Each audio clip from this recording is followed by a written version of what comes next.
He's gone from the pulpit to the realm of politics and made history as Georgia's first black senator. John Dickerson has questions for Reverend Raphael Warnock. Senator Reverend Raphael Warnock. Raphael Warnock might have two job titles. You elected me, you joined my congregation. But spend enough time with him and you'll see a lot of overlap between the preacher and the politician. Mr. President, you have the power, you have the ability. Cancel some of this student debt. Transform people's lives. Give them a chance. What's the difference between a political speech and a sermon? Oh, for me, I don't know that there's much difference. Medicare is the law of the land. Senator Warnock made history last year when he became the first African American elected to the U.S. Senate from Georgia, a state that had two segregationist senators when he was born in 1968. Healing is in this house. Forgiveness is in this house. Insight and wisdom and knowledge and understanding. Whatever you need is in the house. Reverend Warnock's other job title is senior pastor at Ebenezer Baptist Church, the storied Atlanta congregation where John Lewis worshiped and where both Martin Luther King Sr. and Jr. were pastors. I'm not in love with politics. I'm in love with change. Politics is, for me, a tool. I got involved in something as messy as politics with the hope that I could continue to work on the issues that I've worked on anyway. Warnock and fellow Georgia Democrat John Ossoff were elected to the Senate in a runoff election last year, giving Democrats 50 votes and control of the Senate when Joe Biden became president. Whether or not Democrats can hold on to that majority this November will once again rest in large part on what happens in Georgia, where Warnock faces a tough re-election fight in a race Republicans hope will be defined by Joe Biden's low approval ratings. To escape from the gloomy national environment, Warnock, like all Democrats, will have to distinguish himself. It helps to have a good biography, something the senator is highlighting in his new memoir, A Way Out of No Way. Anytime you walk into a sanctuary like this on any Sunday morning, at some point, there's a good chance that the preacher or somebody in the choir or somebody who's giving a testimony is going to say, God makes a way out of no way. Is there anybody here who knows that our God can make a way out of no way? And it's a kind of faith in the black church born of struggle.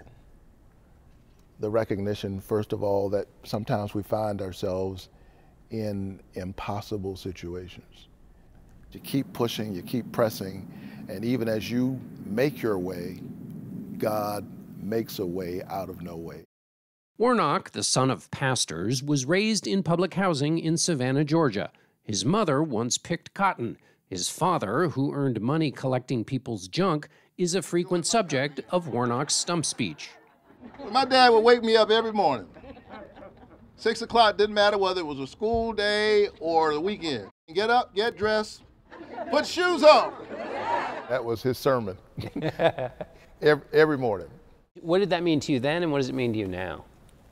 I think it's a sense of readiness of, I don't know exactly what the day is going to bring, but somehow I'm going to make a way out of no way. Like Martin Luther King, Warnock graduated from Morehouse College. He became pastor at King's former church in 2005. Warnock invokes his hero often on the campaign trail, the senator from Georgia, and on the Senate floor. Dr. King's words are as true now as they were back then. But this fall, that might not be enough to counter headwinds for Democrats like rising crime and high inflation. Warnock will face off against Republican Herschel Walker. And in order to stop Biden, we have to defeat Warnock, plain and simple. The legendary former football star who won a national championship and the Heisman Trophy while playing for the University of Georgia in the 1980s has been endorsed by Donald Trump. I've known Donald Trump for 37 years, and I don't mean just casual ran into him from time to time. Have you ever met Herschel Walker? I have not. He says you're running on separation. What's your response to that? I think that the people of Georgia have a real choice in front of them about who's ready to represent them in the United States Senate. Magician? I'm not. So in just a year in the Senate, did I think I could fix Washington? Of course not. You're saying, I'm not a magician. Is that the difference between what you say in campaign and the reality of governing? Oh, I was clear about the reality of governing when I ran, because I've been engaged in the work of change long before I got involved in politics. It's hard. It's slow. But you keep moving. Hello, everybody. Warnock stresses the rewards of passing the infrastructure bill and bringing down the cost of insulin and expanding Medicaid. Where Democrats might feel frustration, he takes a historical view about the nature of progress. Because we can pass voting rights in this Congress. Another issue that people care a lot about is voting rights. You, in particular, care a great deal about voting rights. It's why you're in Washington, to improve the situation. It hasn't improved. Well, I don't know about that. I wouldn't say that. Legislation has not passed to fix the problem. The people of Georgia did an amazing thing. The state of Georgia stood up and in one fell swoop sent its first African-American senator and its first Jewish senator to the United States Senate. For now, Senator Reverend Raphael Warnock's toughest job politically might be a lot like his toughest job as pastor. Amen. Trying to convince Georgians to have faith.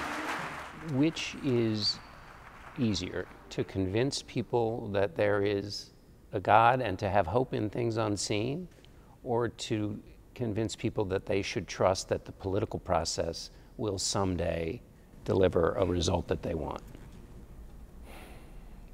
I just keep doing the work.